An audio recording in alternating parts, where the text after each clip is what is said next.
एक गांव के किनारे नामकरण नाम का एक किसान रहता था। वह गांव का सबसे धैर्यवान और कठिन परिश्रमी किसान था। नामकरण के पास एक छोटा सा खेत था जिसमें वह अपने सभी प्रयासों के बावजूद अपनी फसलों को लहलाते हुए नहीं दिख पाया था।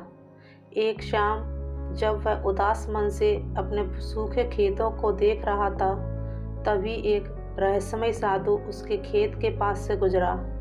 साधु को नामकरण की कठिनाई का आभास हो गया और उसने नामकरण को एक मंत्र दिया जिसे रोज खेत में जाकर 3 बार दोहराने की सलाह दी। साधु ने कहा, इस मंत्र के प्रभाव से तुम्हारे खेत में अद्भुत फसल उगेगी। बस तुम्हें धैर्य रखना होगा और उस मंत्र में विश्वास बनाए रखना होगा। नामकरण ने साधु के निर्देशों का पालन किया और उसके बताए मंत्र को नियमित रूप से जपने लगा। कुछ ही दिनों में उसके खेत हरे भरे हो गए और फूलों और फलों से लद गए। अन्य किसान नामकरण के खेत की समृद्धि देखकर चकित रह गए। पड़ोसी ईर्ष्या से भर उठे और उसकी सफलता का राज जानने के लिए उसके पीछे पड़ गए। नामकरण ने किसी को भी साधु के मंत्र और अपने प्रयासों के बारे में नहीं बताया, लेकिन सफलता के अहंकार में वह मंत्र जपना भूल गया। उसके खेत फिर से सूखने लगे और उसे अपनी गलती का एहसास हुआ। नामकरण ने फिर से मंत्र जपना शुरू किया और इस बार उसने न केवल अपने खेतों की बल्कि अपने मन की भी सिंचाई की। उसने अहंकार को त्यागा और फिर से साधु की शिक्षाओं पर चलना शुरू किया। उसके खेत में फिर से लहलाने लगे और इस बार उसने अन्य किसानों की भी मदद की। उन्हें उसी मंत्र से अवगत करवाया और समझाया कि कठोर परिश्रम और धैर्य से ही वास्तविक सफलता मिलती है। बदले में अन्य किसानों के खेत भी फलने फूलने लगे और गांव में समृद्धि की एक नई लहर आई। यह सब नामकरण की धैर्य और उदारता का प्रतिफल था। कहानी में अब एक नया मोड़ आया। नामकरण द्वारा सिखाए गए मंत्र का जादू गांव के हर खेत में चलने लगा। गांव में समृद्धि का सैलाब आ गया, लेकिन जैसा कि हमेशा होता है, सफलता ईर्ष्या को जन्म देती है।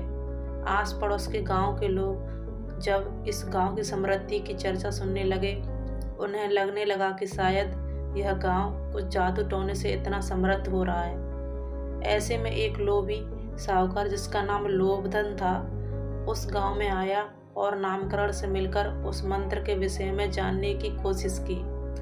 नामकरण ने शुरू में तो उसे मंत्र नहीं बताया, लेकिन लोभधन ने अपनी चालाकी से उसे जाल में फंसा लिया और अंत में मंत्र प्राप्त कर लिया।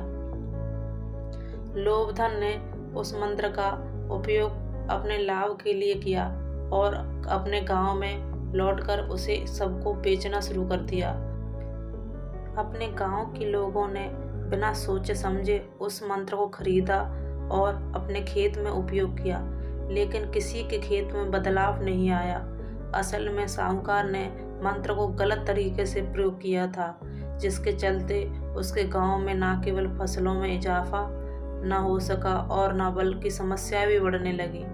जब इसका पता नामकरण को चला तो वह बहुत दुखी हो उठा। उसने लोभधन के गांव का दौरा किया और लोगों को समझाया कि यह मंत्र केवल पैसों से नहीं खरीदा जा सकता, बल्कि इसके प्रति सच्ची श्रद्धा और समर्पण होना चाहिए। गांव वालों ने नामकरण के प्रयासों और उनके विचार की सराहना की और लोभधन से वापस अपने पैसे वसूले। लोभधन को भी अपनी गलती का एहसास हुआ और उसने नामकरण से क्षमा याचना की।